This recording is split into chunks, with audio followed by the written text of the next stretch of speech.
Hello, hi, Alasdair. Hello, Sam. How are you? Do you know what? Honestly, I'm a little bit warm right now. Oh my God, me too. Yeah. Why do you think that is? Because we're in the Caribbean, babe. We are. Hello from Barbados. Hello from Barbados. Not to brag, not to show off. It's a humble brag. It's a humble brag, but we are in a lovely, hot, sunny climate right now. We are actually, first of all, it's the first ever international Wholala. Second of all, I'm really sorry to brag. I'm sorry. But we are recording Wholala with a view of a turquoise sea right now. I do think when we release this episode, we might have to tweet a picture of what our recording setup was today. Because let me tell you this, it's normally a very dark Monday night in our bedrooms in London, in the middle of the rain. And today we have a glorious view of the ocean, blue skies. Yeah. There's a palm tree in view. Yeah, there's a couple. There's a few palm trees. There's a few palm trees in view.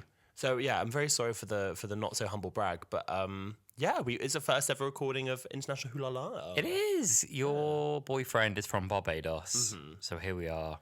We just followed him here, riding the freebies all the way here. So we're here with some friends, and even on holiday, we're taking some time to put in the work for you, dear listener. The grind never stops. The grind certainly doesn't stop, and it doesn't stop for John Lumic either. So we'll be getting into that.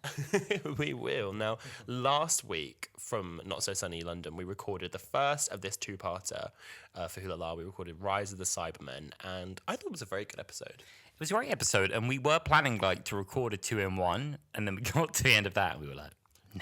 It was like 11 p.m. and we were like, we can't do it now. No, I don't think so. We'll just do it in Barbados. That's fine. So we've come to do it here. And I do think there's something sort of ironic about being in such a gorgeous sunny climate, talking about like the age of steel. We're like, let's talk about this really dark episode, fully shot at night, set in London. And I've got a rum and coke in hand. Oh my God, yeah. If you hear any little ASMR. Oh, that must have been so horrible for anyone not expecting to hear ASMR. I'm not sure that really qualified as we're just a horrible clicking and clacking. Clicking and clacking. But yeah, did we mention that we're in Barbados? Hey, did we mention that? Did we bring that up yet? Yeah. I mean, normally this is the point where I'd be like, how's your week? But I feel like we're just rubbing salt into the wound of everyone who's not It's here. been a pretty good week. No, let me bring it down. Listen, I've got a bit of heat rash. Yeah, that's true. Have you burned? I've ever so slightly burnt my face, but nothing too. Oh, not too badly. Crazy. No, not too bad. We've got some mozzie bites. Yeah, we're covered in mozzie bites. The spray's working well though for me. No, it is. Without the bug spray, you'd be eaten up. That's about it for complaints, to be honest with you. Yeah, it's pretty good after. It's been a pretty good time. Do you know what a big complaint is? We're missing Galley Cab. That's tomorrow. Oh. As of time of recording, Galley Cab is the Thursday. So instead of Wholala coming out, you can all go to Galley Cab instead. If you got a ticket, go to Galley Cab instead. Have a look. See what they're doing on Twitter instead. At Galley Cab. At Galley Cab. Well done. I didn't know the handle. It was quite easy. It's quite easy to remember. Well, as we mentioned today, we will be talking about Age of Steel, the second part of the Cyberman two-parter from 2006. Now, the Age of Steel originally came out on the 20th of May 2006 with a viewership of 7.63 million and an IMDb score of 7.8 out of 10, which is ever so slightly better than the Rise of Cyberman, which was 7.7. That means we had a very confused 100,000 people. Yeah, we did. Or they watched it on BBC Three. Who did repeats back then? They would do an hour later on BBC Three, I think, wasn't it? Was that what they were doing in 2006? I don't know. I forget how recent in the scheme of things all of Doctor Who went on iPlayer.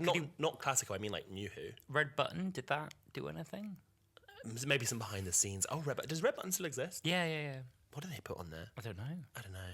I don't think my remote's even got a red button anymore. Listeners, come and tell us what happens in the red button.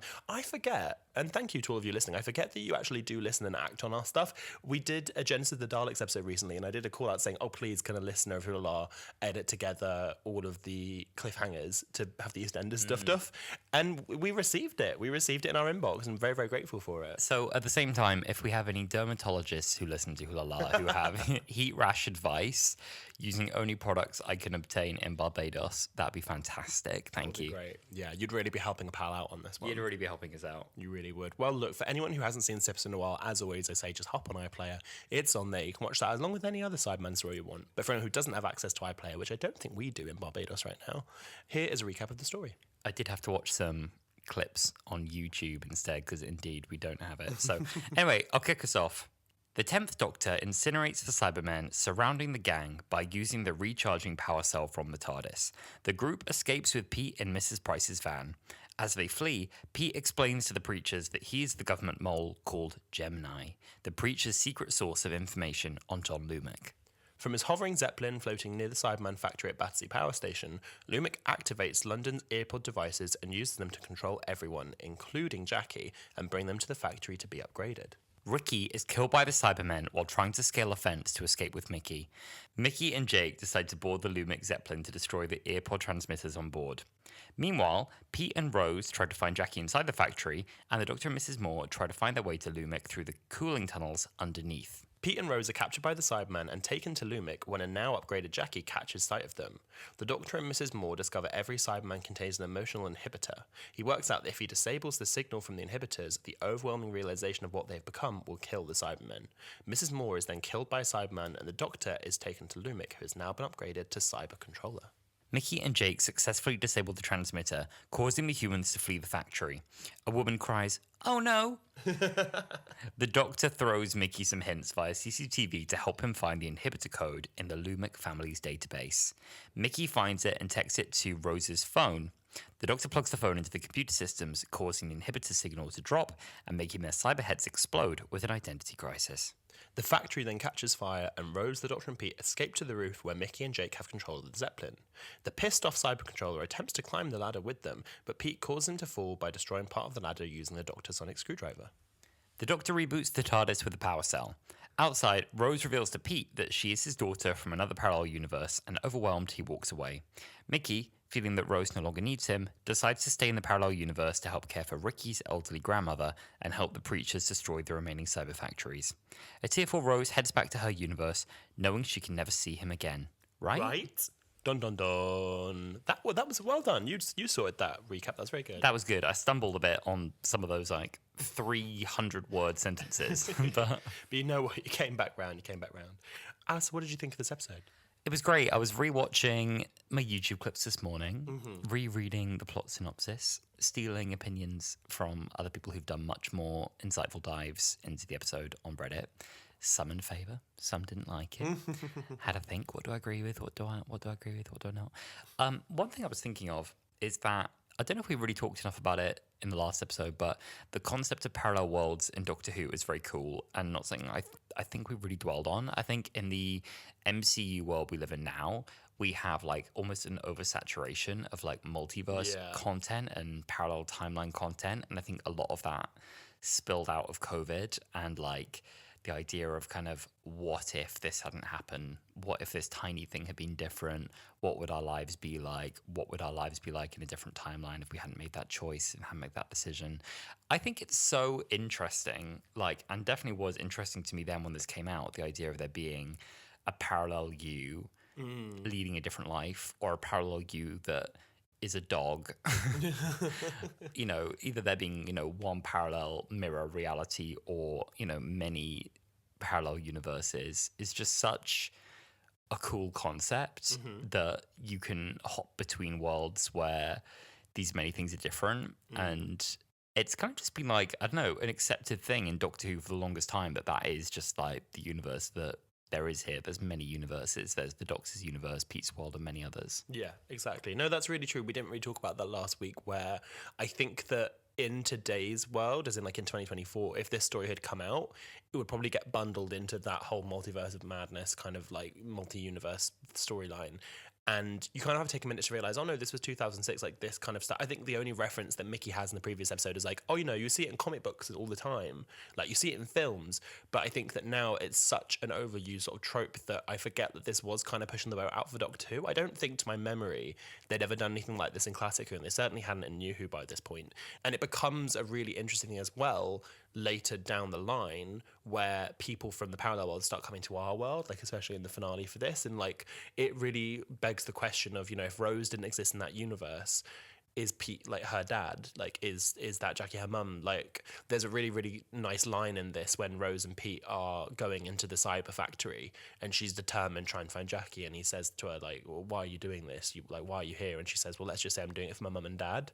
And I think that it's a really interesting question as to is Pete her dad? Does that necessarily her quote unquote real dad's memory? Like, does he have responsibility for her? And I think that is something they kind of like explore a bit down the line. Yeah, it's a really interesting one. I feel like, did Classic Who do something with, what was that story? I feel like it's Fire something, or Inferno. Is that the story with Oh, yeah. Evil Unit? Yes, with the third Doctor. I don't know. You know what? We should do that one for an episode because I love our Liz Shaw. I don't know the circumstances for how the Doctor gets to this world, but I think it is a parallel world or an alternate timeline where Unit's evil, the Brigadier's evil, Liz Shaw has a little pixie cut. That's like my big memory. Evil. But yeah, no, maybe they have done it in the Classic Who then. Yeah, it's fun. Like, I feel like they don't go too outlandish either with the tweaks in this parallel world. Like a show like Loki, you get all kinds of like mad variations. Oh yeah, Crocodile right, Loki. of someone. Yeah, which is really, really fun. Great, I love that. In this one, like, Rose is a pet dog, and Pete's businesses succeeded, and he didn't get hit by a car. And Jackie as well has been kind of corrupted a bit by the wealth. Like, all of the worst bits of Jackie that we saw in Father's Day, where she's so sharp and argumentative and nasty, kind of have been brought out to their like very worst. Yeah. And what else? Obviously, we've got Lumic, this kind of totalitarian overlord almost. Yeah, like the big tech is far too powerful. The government's been bought. At the time when this came out in 2006, what would the big business have been? Because now we think of like Mark Zuckerberg, or we think of Elon Musk, or we think of Jeff Bezos. If you that was going to be the John Lumic, who would have been the John Lumic at the time? I don't know. I wonder if like big tech was still like emerging then. Yeah. Maybe it would have just been like the Microsofts and stuff of the world. But I think like then like the comparison that Russell T Davies made, he was like, oh, like think of all those like Bluetooth headsets that everyone wears, which in themselves are not at all sinister things. But it's funny that like AI is very much something that is much more topical now. Like AI itself isn't new, but like what AI can do is becoming quite freaky. Yeah.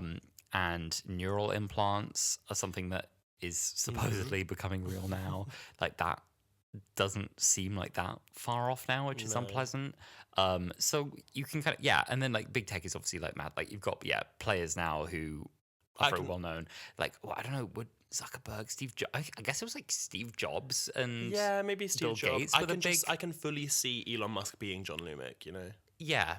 I think that the earpods themselves are really creepy and controlling people. There's something really unhinged about watching a character be taken over as well. So Jackie, even though it's the parallel world Jackie, watching her in the last episode and in this one, like have no control and be taken over.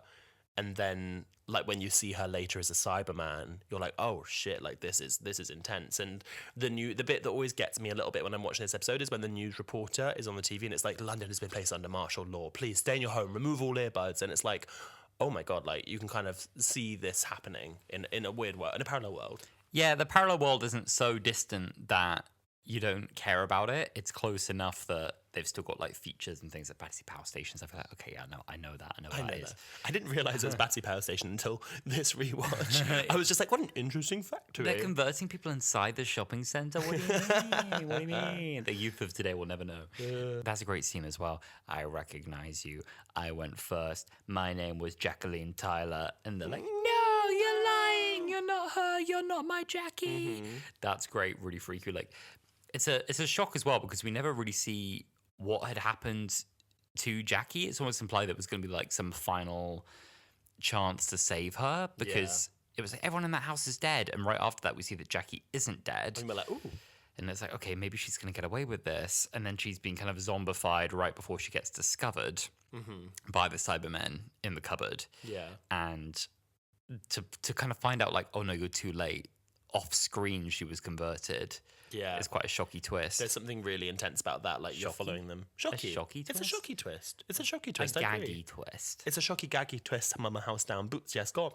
Oh, no, I know. It's really, really intense. And, like, you get that really nice line at the end when Pete does zap the ladder. And he's like, Jackie Tyler, this is for her. This is for her. Well, and because they don't really understand, like, neither Rose nor the people of the parallel world really properly understand conversion. And when they're being taken away, Pete says like, oh, you know, maybe we can reverse it. And Rose is like, she's dead, they killed her. And for me, the scene that makes me kind of shiver a bit is when they turn back around and they're like, which one's her? I can't tell. And they all look the same. Yeah. It's weird as well. Like, that is quite scary, isn't it? It's like, even though their brain is in there and alive and thinking, it's irreversible. Like, the reversible part is giving back their emotions. Yeah. Doing that is what kills them all off. Like, when it's done, it's done. Yeah, exactly. It's really creepy. I feel like Pete, like off the back of that, I really like how they build on Pete and like him being Gemini, because it shows that he is inherently a good person.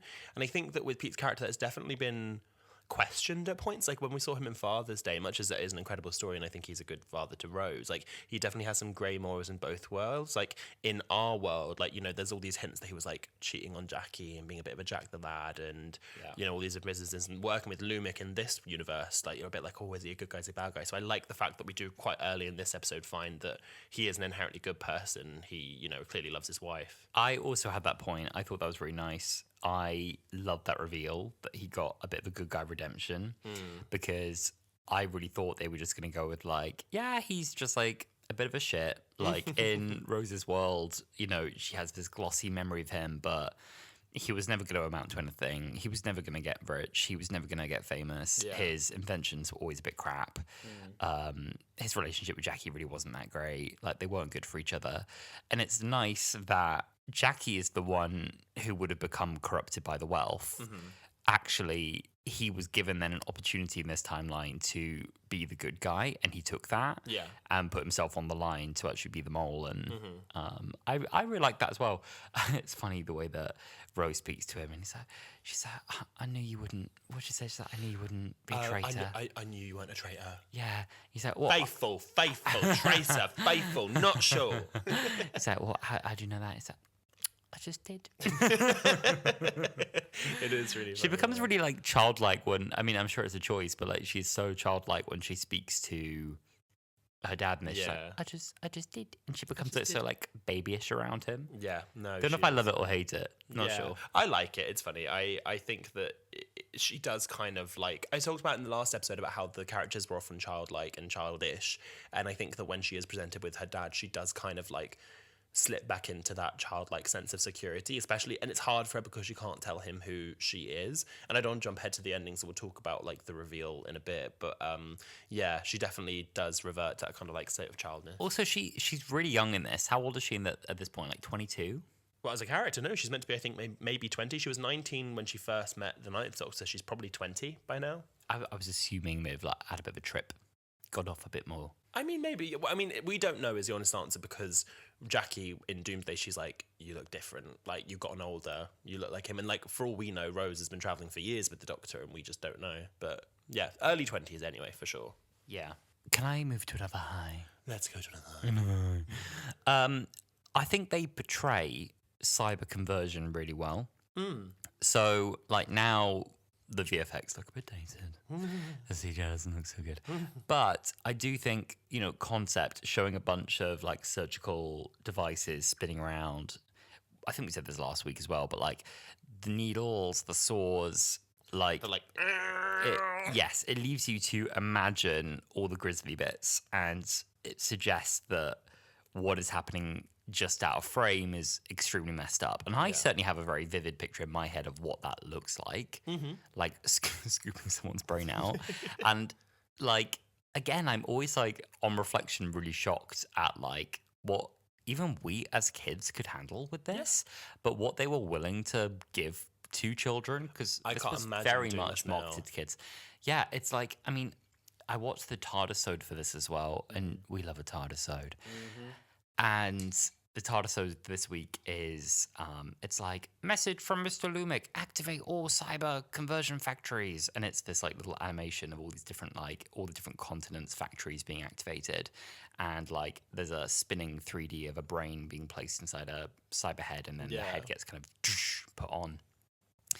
Horrible, like this like little... I love you kind of take the pause and go, horrible. Horrible. Like a little like spinning 3D brain with a brain stem just like stuck in a metal suit. I don't want to see that. It's scary. No, well, this is the thing that even when I rewatch this episode, I kind of forget, is that you're like, oh, it's such a victory for them. They destroyed the cyber factory. It's all good. But it's known, and they mention it in the episode, that they activated the cyber factories across the world. So you know how Mickey was like, there's Cybermen in Paris, let's go liberate Paris. Like, what's happening now in London is happening all over the world. They may have stopped like the one in England, but yeah, I agree with you. I really like that this is sort of like a soft reboot for the Cybermen, but I like how in this episode they still acknowledge our universe of Cybermen, how they started. So it's kind of like interconnecting that web. Her web connects it all.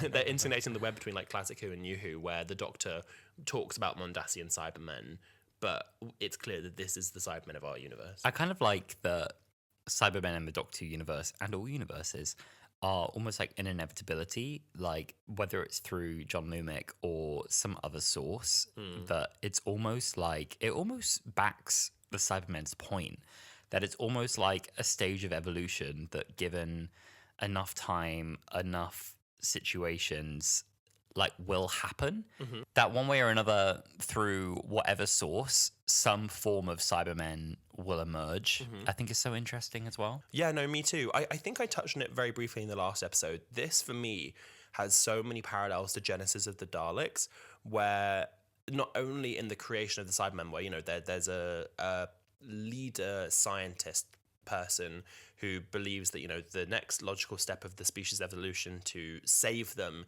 is by removing so much of what makes them themselves and putting them in this like metal shell and containing it. But also, even there's a really sweet moment, I don't know if you noticed it, with the Doctor and Mrs. Moore, where he realizes if I turn off the emotional inhibitor, they'll realize what it is, and I think it would kill them.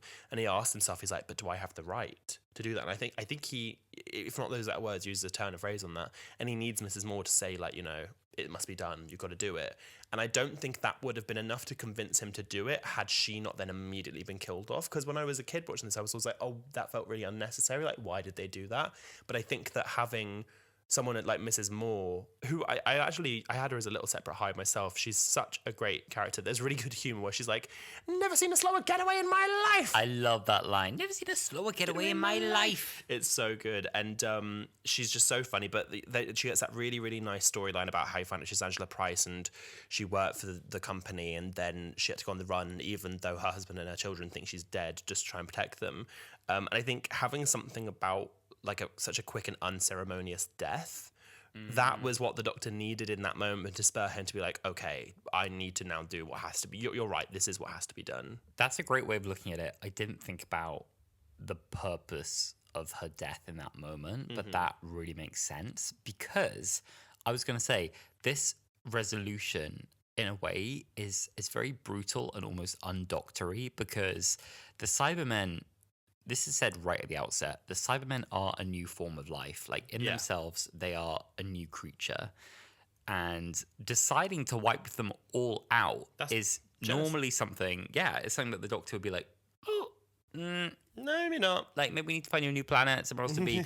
But he recognizes this is like such a threat to living things that it has to be done. It has to be done, which is funny that it's something that he paused to do with Daleks. But in this situation, it's like, nope, we're doing it. Blow their heads up. Yeah, literally. So maybe is that a low that required maybe a bit more of a pause? I think with the pacing of these two episodes, like for a two-parter, so this is an hour and a half of content, I felt it was, if anything, it was quite fast-paced. Like, this wasn't really the era for three-parters, like, the Monk storyline or even Utopia. If anything, this probably could have benefited from 3 parts. I think it was good for what it was in the 2 parts, but there's so much lore and so many stories that you can tell in this that, like, there's definitely stuff they could have expanded on. And I think that maybe that moral quandary as to, do I have the right to kill off an entire species, could have had some more time. Yeah. But I like the whole scene. So there's this bit where the Doctor and Mrs. Moore, a.k.a. Angela Price, the real name, they go through these cooling tunnels to... And they find Cybermen are kind of all the way through the tunnels. They're dormant and they aren't awake. They're going to wake up at some point. That's obviously going to be the big reveal. And they somehow managed to make it look like there are like hundreds of Cybermen, which must have been just like hours of walking down the same tiny bit of track. But I love this scene. Like, can you imagine how terrifying? Like, you're just going deeper and deeper and deeper into this tunnel, dark and cramped, all these sleeping Cybermen. They could wake up at any minute. But they managed to have this great conversation that distracts you from the inevitable, they're waking up long enough that when it does happen, it's tense. Yeah. Which I really like. And I like the chat they have as well, even about like, oh, you haven't got a hot dog in there, have you? And it's like the most mechanical food, like, oh, the Cybermen have food, but oh, it's tasty though. And I love that as well, like you were saying, like the backstory for Angela as well, I think is fascinating. And I'd love to see that story play out. Like, I used to be ordinary. I found a file on the mainframe. I read something I wasn't meant to. That's all I did. I read something I wasn't meant to see. Then there were men with guns in the night at my door. And I love that there's so much story that's happened before we even got here. Yeah. It feels like we've arrived in the final act of this story, and it's just like helpful that the Doctor was here at this moment. But it's nice, like even in her like convincing her family she's gone, convincing them that she's dead before she even like really I think understands the full picture of what she's dealing with. There's that like human spirit against the machines thing happening, which is nice. Like I think like this story you could expand into something so much more. And I think all the best Doctor Who stories like in themselves could be movies. Yeah. But yeah. No, for sure. I really, really like that we see her skills as well. Like there's obviously skills being built on that we haven't seen. She knows how to use an electromagnetic bond, and she knows that that probably will work. And I like that within that scene of the cooling tunnels, you have the emotional, weighty scenes of talking about her family. Then you have the drama of running away and the fear. Then they find a Cyberman, and then you realize that they can remove the emotional inhibitor, and they speak to Sally, and the Cyberman, she wakes up and she's like asking, where's Gareth? Like, can't see me the day before the wedding. There's something as well, I think, about when you talk to a Cyberman, they're quite conscious called Cybermen, and you realize that it's a woman, that it's almost a little bit, not to make everything about gender roles, but like there's something, I think, that makes it almost more horrible, where it's like, oh, you've had everything stripped away and you've been made into this blueprint of what we think, the perfect species, it's the Cyberman. It's like, no, you're a woman, you're called Sally, you were engaged, you were this. And that's a little bit gut-wrenching. I was also going to say about your point about expanding this into a movie or something. I completely agree. I think this is the perfect story to do that. If I was willing to be an experimental showrunner, what I think would have been really interesting for them to do, which I completely get why they couldn't have done this, is to have made this a 3-parter, but have these 2 episodes be exactly as they are, episodes 2 and 3, and have episode 1 be set in the parallel world without the Dr. Rose and Mickey in the TARDIS. And you're following the rise of John Lumic. You follow Pete, you see Jackie, you see Ricky, you see the Preachers, and then that ends with the opening scene of Rise of the Cybermen where it works. We've done it. And then episode 2 is where the Doctor and gang come in. I think that would have been really interesting. Yeah. That's it. It feels like you can see how this whole thing maps out. I've got so much curiosity as well about Pete's world and how they almost got into this state is so interesting. Yeah, no, exactly. There's so much to build upon. There's so much here. So this is a fun fact I found. This is from a comment on Reddit. If you're going to steal from the best. This is me reading. In 1983's The Five Doctors, Terrance Dicks had to juggle a plethora of doctors and companions. He split them into 3 groups to approach Rassilon's tower, above, between, below. Tom McRae uses exactly the same technique with the iconic Battersea Power Station standing in for the Dark Tower on Gallifrey, and the Doctor even says the words above, between, below as they discuss their plan of attack. The Doctor and the Preacher's multi-purpose fixer, Mrs. Moore, goes below. Pete and Rose wear fake ear pods and go through the main doors in search of Jackie Tyler, and Mickey and Jay go through the roof to try and sabotage the cyber hypnotic signal. I bloody love when people are clever like that. No, I picked that up when I was watching it. However, I'm so glad that you picked up too, because I just think it's a Gallifreyan nursery rhyme. It says, "Who unto Rassilon's tower would go must choose above, between, below," and I think it's the second Doctor in the 5 Doctors that says it. And I've watched this episode so many times, and I've always missed that. And it was only when talking about this episode and like looking into it that I found that, and I was like, wait a minute, and I suddenly realised. But I'm so glad that you clocked that. Yes. Another thing, I'm going to pivot totally now, if I may. Yeah. This is around the death of Ricky. Yes, I think we should talk about Ricky's death and Mickey's arc a bit. Okay, so the character of Ricky as a contrast to Mickey, like, I found probably a little bit silly. Like, the way it was what? who's that? I'm Ricky and I'm hard and I frown all the time and I put my eyebrows together to show that I'm mean and I'm tough. Boy. I was like, yeah, all right, got it. But when Ricky dies, great scene I felt. Someone said that they actually weren't sure at first who had died because the expression that Mickey does after the death It's very Ricky. was very Ricky, and they were like, oh, I'm not sure which one just died. But the best bit, I think, is that, so Ricky tries to scale a fence. He starts climbing up this metal fence, and he gets almost to the top, and then the Cybermen basically just grab onto the fence, and they electrocute it, and he just falls dead. And then you have Mickey staring back through the fence at this gang of Cybermen.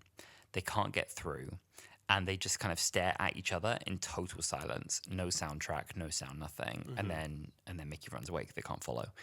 And that bit of silence is so deafening and so scary. Yeah. They are so brutal and so calculating. They're not like relishing in the kill.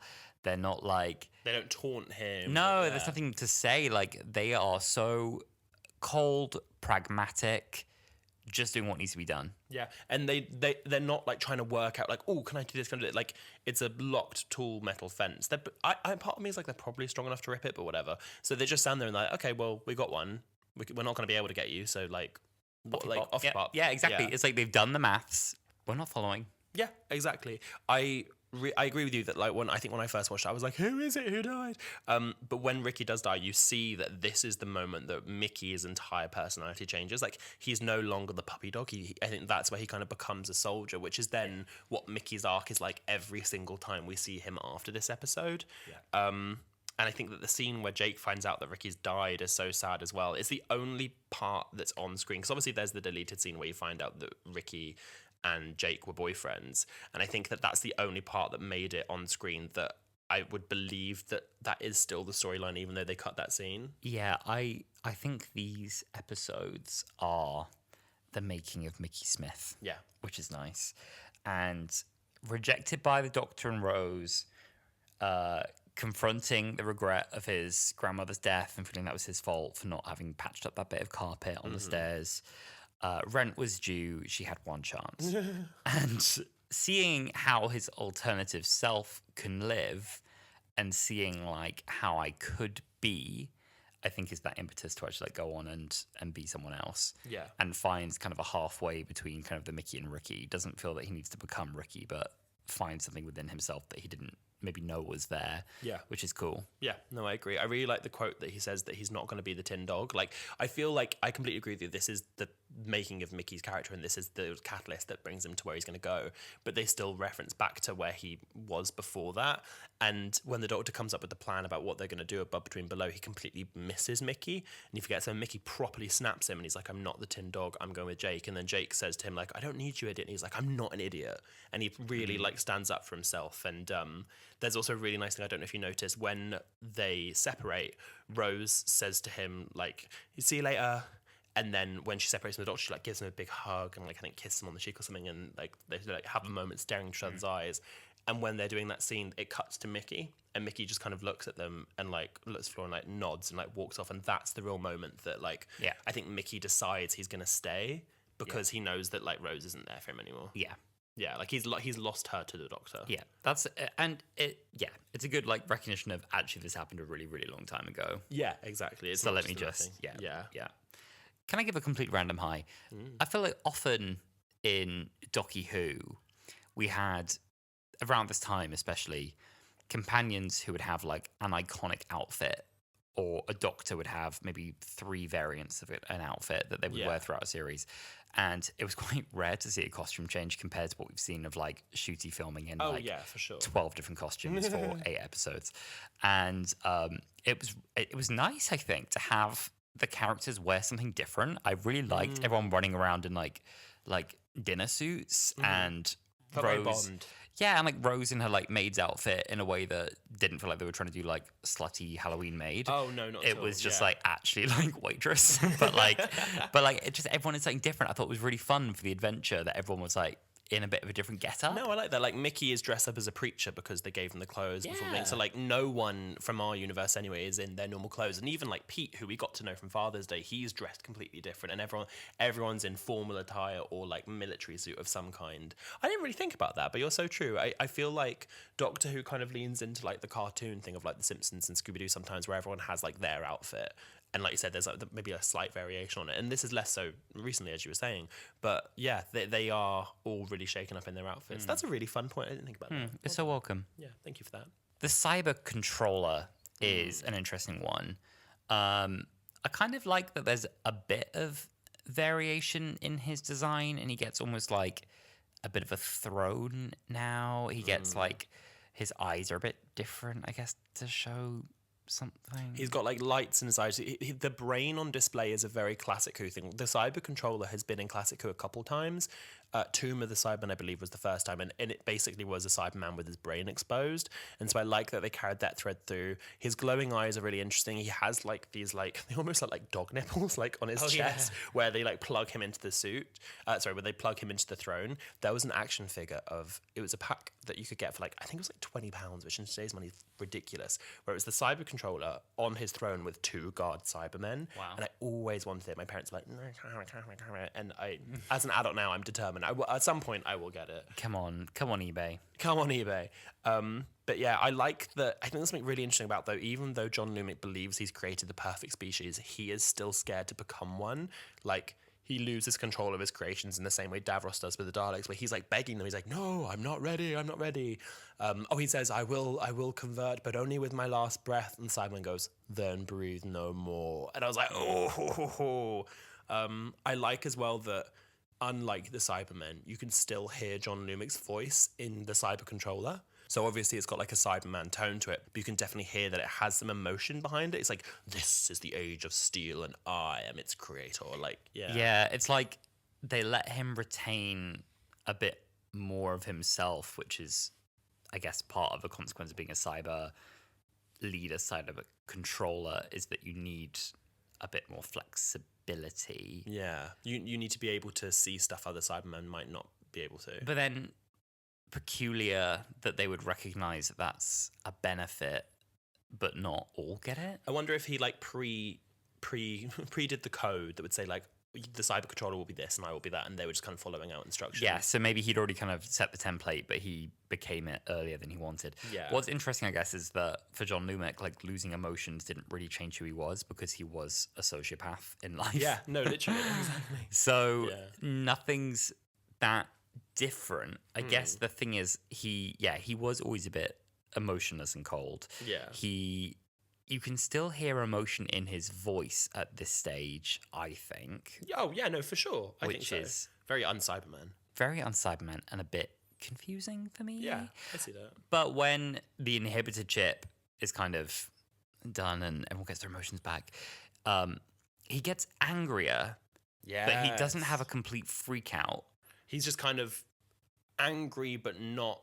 It's almost like he's not confused. Like he's not like, oh my god, why did you do that? I like that it's his own cleverness that destroys his creations because he designed all technology to be compatible, and because of that, the Doctor could plug Rose's phone in, and that was what like destroyed everything. But yeah, it's a weird one because he definitely has emotion and is showing emotion, but it's not. Yeah, he doesn't completely freak out. He just kind of chases them. Yeah, he just kind of like. I guess he's out for revenge, which isn't a logical choice. Yeah. Which leads to his death because he stops making calculated decisions and starts making emotional decisions. Yeah, exactly. Which again kind of makes his point that emotion can be a weakness in that him trying to climb a rope ladder as Just a to kind get of, as a 500 stone metal thing is not wise. Yeah. I really like the Doctor's speech that he gives to the cyber controller about the need of like imagination and humanity. And I think it's really clever that he realizes that Mickey's watching him. So he starts to like tell Mickey what he needs to hear without making it clear to the Cybermen. And I think I like it because it also is just funny for the viewer, but also shows that the Cybermen, by removing everything and removing all humanity, they're also removing the ability to like read between the lines. Because it's quite clear. And even Lumic, I think, still has some of his humanity as like, he's like, your words are irrelevant, blah, blah, blah, blah. And the Doctor's like, oh yeah, no, no, that's me talk too much, on your phone, as he like turns to look up at the thing, and we were like, Yes. whoa. That's the thing that you're so right. I missed that's what they've lost, is that because they can't read the emotion, they can't kind of read the hints. Yeah. They take things so literally and just like They for are what they so are. literal. You're absolutely right, because I was thinking he's kind of giving this away, what he's doing. Like, any old idiot could find the code. Yeah, literally. But no, that's exactly it. I think that they can't understand subliminal messaging. And I also just like it's a very doctory speech when the cyber controller's like, oh, I can remove your pain, I can remove this, and the doctor says you'll have to kill me, and John Lumic goes, then I take that option, and the doctor's like, it's not yours to take. Like, Yeah, it's very doctory. This is great. David Tennant's performance in this is fantastic as well. It's one of his really great Doctor moments. And someone else said, like, him bouncing around the room, flicking from emotion to emotion to emotion, giving it all this kind of sass and expression. It's like he's showing off, like, here's what you're missing out on. Literally, here's what I get. Humor. He's like, oh, I'd say you're a genius, but I'm in the room. Like, yeah, exactly. So I love that as well, because it's a display of emotion. Yeah, at the end. I agree. I also like that the Doctor and Rose are captured, and again, talking about Mickey, that Mickey kind of saves the day. I have a note here which just says, Mickey not leaving the Doctor and Rose behind. I knew I liked that boy. Like, I spent my whole time ripping into him, and I'm like, I knew I liked him. Also, I think it's a nice message for kids, for everyone, that is made here, which is that, like, all of your emotions, even the really painful ones and grief, is like a really positive thing to feel and have, and that really defines you. And there isn't really such a thing as like a bad emotion. Yeah, that's really I know healthy. that sounds like obvious as an adult, but I do think, like, for kids, that's quite an important thing to try and get your head around. No, that's so true. I never really thought about that. Is that, like, come on, emotional it's capability. true. No, but, you're like, right. it's true. Like, they were microdosing therapy to us, that's what Doctor Who is. and that I think is nice. Yeah. There's a really nice line, I don't know if you caught it, where Rose is on the phone to Mickey. There's a lot of things I like about this. She's very joyous. She's like, he did it, Mickey did it. Like, she's really happy for him. But when Mickey's on the phone to Rose, he says, I'm coming to get you. And it's the same line that the Ninth Doctor said to Rose in the finale for Series 1 with the Daleks. Where he's like, Rose, I'm coming to get you. And I was just like, oh, it's just a subliminal. Like, Mickey is taking up the handle of, like, the Doctor character in that moment. Yeah. Yeah. There was a lot of great moments in this. The resolution I'm a bit mixed on, because obviously the Doctor needs a way to finish everyone off, but it is a very brutal conclusion to physically destroy a new form of life, and a very brutal end for those people. In their final moments of life, they realize what they are, they see themselves as Cybermen, they feel all the pain and the cold of it, and then their heads explode. Like, it's a really horrid ending. So it doesn't feel like a doctory end, because even though, yes, the resolution is done, like, they fix it with emotions in the literal sense that they overload them with so much emotion they explode. It's not, he doesn't win an argument here with John Lumic, because John Lumic can't be reasoned with, which is a really tricky place to be. But anyway, there's a lot I do like in this. I like it's for you, and then chucks him the slidey phone. I thought it was such a good line from Rose, and a perfect little cunty delivery. The crying Cyberman when it gets its emotions back and it's going. It's like. We love a creepy sob. The same with, like, the crying Dalek. Sounded very wrong in the Asylum of the Daleks, but very right. Very, very heartbreaking death. And I think also just, like, that subtle change in Lumic as well, just, like, the rage coming through when I guess he's not got the emotions inhibited in the same way anymore, but the fact that he's still, like, pretty much the only Cyberman left who can actually kind of do anything because of what he was before. He's the only one, like, it's obvious, but, like, I don't really think about it. He's the only one who the emotional inhibitor doesn't work because he's aware of what he's done to himself. Like, he knows. And I think that too. Yeah, you're right. He's pretty much the only person who understood what they were becoming. Yeah, he's the only person that really kind of chose it. There's also a really funny line in there as well when the Doctor goes, I've been captured, but don't worry, Rose and Peter's still out there. They can save me. Oh, well, never mind. I just think that's so funny.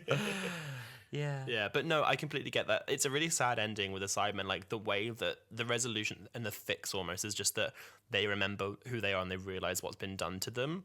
And like it's really sad, like they're just people after all. And I also think like there's an image I always find when watching Doctor Who for Wholala and actually like really watching it, a lot of things not like choke me up or get me emotional in that regard, but just I'm like, oh my god, that is the kind of a powerful image. There's something about even though the woman is like, oh no, is really is really funny. Oh no. Seeing the humans running around and panicking, like it's like we are still stronger than the Cybermen, but like they can't contain the humans as soon as they are running around. I also don't think the Cybermen here have guns in their arms. In later episodes, they have guns in their arms. So when the humans are running around and screaming, they're just kind of like stood there watching them go. But yeah, you realize that like all these people together are like stronger than the Cybermen, just in the regard that like they can get away. Yeah, it's a nice small comfort is that Cybermen don't move very fast. Kids, don't worry. Yeah, exactly. Be fine. So one last thing that I want to kind of sort of touch on is the actual ending, like Mickey deciding to leave. I think there's a really bittersweet scene when Pete realizes who Rose is. Like she wants him to be her father so much, but it's like way too much for him. He can't get his head around it. And I didn't really realize this until this rewatch. She's not telling him that she is his daughter just for the fun of it. She wants to bring him back to her universe. Like she's saying, oh, well, you know, why don't you come in the TARDIS? Why don't you have a look? Like, come in, the doctor can explain it. Come with me. And she's basically done the math that she's like, because earlier in the episode, she says to Jackie, well, she says to the doctor, like, you know, Jackie's all alone back home. Like, who's she got? And she's kind of done the maths and she's like, his Jackie's just died. My mum's over there. Perfect opportunity. And so I never really picked that up. But yes, that Doctor showing me come inside. And then when he is kind of like, oh, I can't. She looks at him and she's like kind of like almost trying to guilt trip. And she goes like, Dad? And she just says Dad. And he's like, no, I'm sorry. And you really see Billy's acting so good. You just see her heart break all over again. Like when he walks away, she's not looking at him go. She's kind of like stood there like spaced out. And she's like, it's really sad. And then you get the double gut punch for Rose because she then loses Mickey right afterwards. And I think like she realizes that she took him for granted, but like a little bit too late. And like because Rose doesn't need him, he's staying for his gran. I also forgot how much I love Rose's theme when Rose's theme starts playing in this scene. And I was like, it's so pretty. There's a really good line from Rose where she says, all of those years just sitting there imagining what we'd do one day. We never saw this, did we?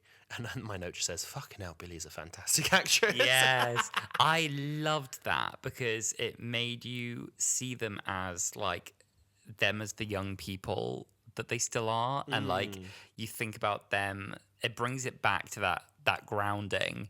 Them just like as teenagers on a council estate who just didn't see this for their lives. It just reminds you who they were before this. I really liked that moment for me. Yeah, I loved that. Completely. And then there's another really lovely line from Mickey where he goes, that's the Doctor in the TARDIS with Rose Tyler. And I was just like, I love it so much. Icons.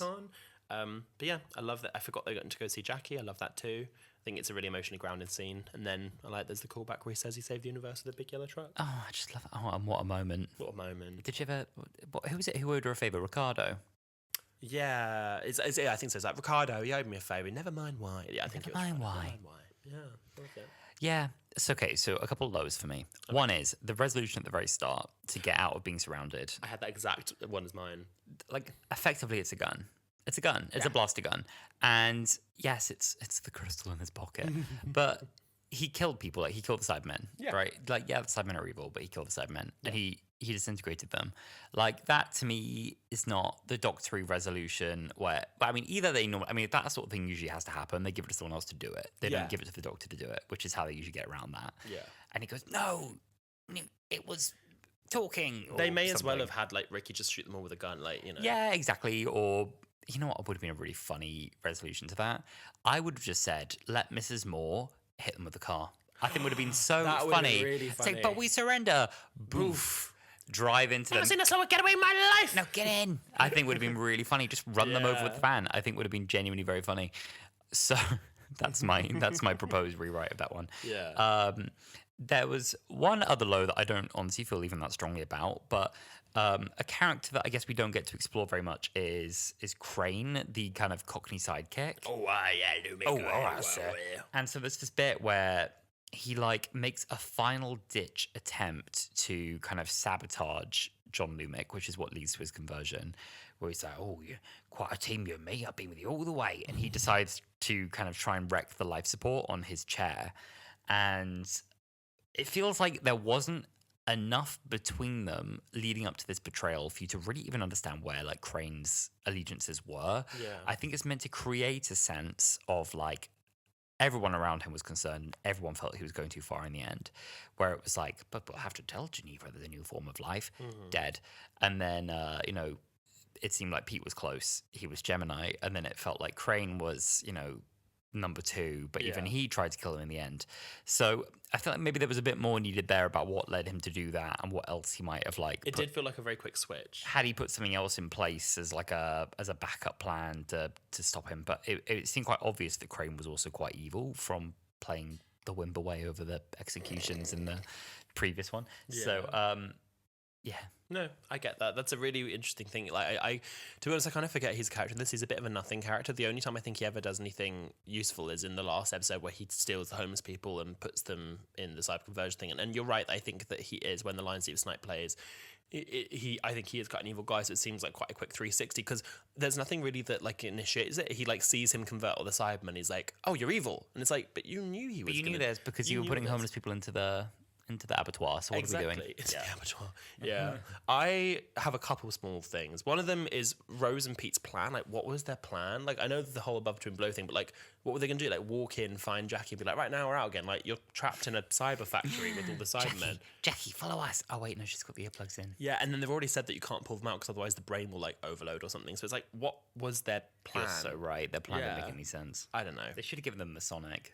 Should have given them the Sonic. So I was reading from some people. Some people didn't like this episode at all. Some people were like, "No, this is one of the worst Cybermen stories there is." I don't agree with that at all. One person who felt this like wasn't a good Cybermen story basically didn't like that it was like becoming Cybermen by force.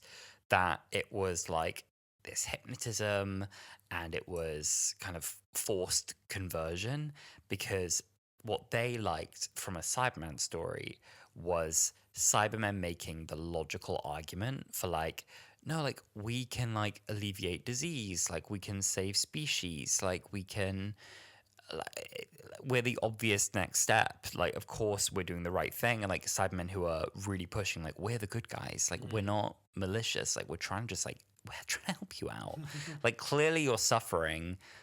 Come be a Cyberman. It's great over here. Come in, the water's warm. And someone said, could we have done something where, people were being convinced to become voluntarily upgrade to Cybermen? And it was like, for example, what if Ricky's grandmother had the option, if you become a cyber person, you'll be able to see again. We can fix your eyes. We can give you sight. And what if then there was a conflict between like physically stronger Ricky was like, yeah, like this kind of makes sense for her. Maybe this is like a better life for her. Or, then you had emotionally stronger Mickey saying, no, you can't do that. Like, I mean, whatever. Maybe you could have gone away. Maybe you couldn't. Would Ricky want his grandmother to become a cyber person? Probably not. But you know what I'm saying? No, completely. I definitely think, me and Alice were talking about this before we started recording. I feel like it's not that I would change this story to be that. I just think there's an entirely different story that could be told. Both of them are good. I like this story as well, of like the Overlord being like, I'm doing this for the right of all people, and I'm doing this because I have the right to do it. I think that's a good story in of itself, but I definitely think that there is a whole other story told. And I quite like, because the Cybermen get sort of reimagined all the time. We now have like the Cyber Masters, and we had the what was it, Nightmare in Silver? Yeah, the Nightmare in Silver Cybermen that I think, to be honest, is quite plasticky. That was like a really random bit of shade from me. Sorry about that. But I definitely think there's a story to be told about people willingly becoming Cybermen and being convinced to. I really like that. That's a really scary. Like, what if we found a world where people were like, "Oh, you going for the upgrade program?" Oh, me like, too. Yeah. Oh, me too. Yeah. And it's like, no, you. Why? What? And you could have like people in the street, like the crazy person in the street, being like, it's a conspiracy. They're converting you. You shouldn't do this. And they're like, oh yeah, Yeah, I think that's almost creepier for me. It's almost like mass hypnotism in a different form. Yeah. Where everyone's kind of voluntarily wandering into these conversion facilities and not coming back. Mm-hmm. It's really scary. Now, Alistair, this is normally where we play a little game of Camp or Dab, but I am speaking to the audience because you know what, we're on our early bobs. I don't want to have to think about the camp moments because there are just too many camp moments in there. So what I was going to say is, can you all please tweet us at Wholala Pod and let us know what were the camp moments that you loved from this episode? Was it Mrs. Moore and the quick getaway car? Was it Mickey and Ricky? Was it Jake and Mickey? Was it Rose? Was it this? There's so many camp moments in this episode. Can you please tweet us and let us know what were your camp or damp moments? Let us know. We always like it. Send a screen recording. You can screen record iPlayer at Wholala Pod. Yes, exactly. But, however, we do have some fun facts together for you. Go on, hit me with your funnest fun facts. Wow! That was me hitting ass with a fun fact. Now, you've actually already stolen one of my fun facts about the above, between, below, but I'm really glad that you did. I'm glad you found that one out.